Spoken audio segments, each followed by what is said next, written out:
पुन्हा पुन्हा खावीशी वाटणारी गोकुळ बासुंदी। तारळे जिल्हा परिषद मतदारसंघातील अपक्ष उमेदवार सौ स्नेहल शेखर भैया पाटील यांनी सामाजिक कार्याचा जागर करत शेकडो महिलांच्या पाठबळावरती मतदारसंघाचा कायापालट करण्यासाठी मतदारसंघामध्ये प्रचार फेरी काढून राजकीय हवा टाईट केली। नवा विचार, नवीन चेहरा, आरंभ नव्या परिवर्तनाचा, जनतेच्या विकासाचा बदल हवा। स्नेहल शेखर भैया पाटील हा तारळे जिल्हा परिषद मतदारसंघातील 20 गावात उमेदवार हवा अशा घोषणांनी तारळे मतदारसंघातील गावातील गल्लीबोळ दणदणून गेला।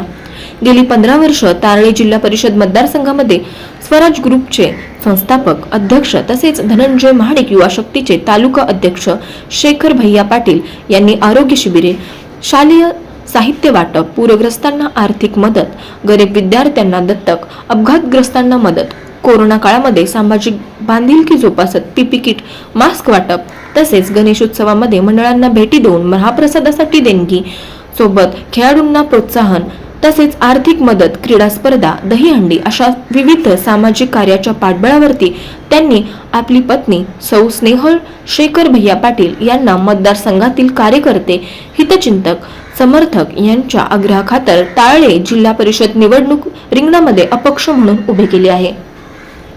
त्यांनी निवडणूक प्रचारार्थ तारळे जिल्हा परिषद मतदारसंघातील 20 गावांमध्ये शेकडो महिलांच्या उपस्थितीमध्ये प्रचार फेरी काढून राजकीय हवा टाईट केली आहे। आरके न्यूज प्रतिनिधी सागर धुंद्रे, राशिवडे।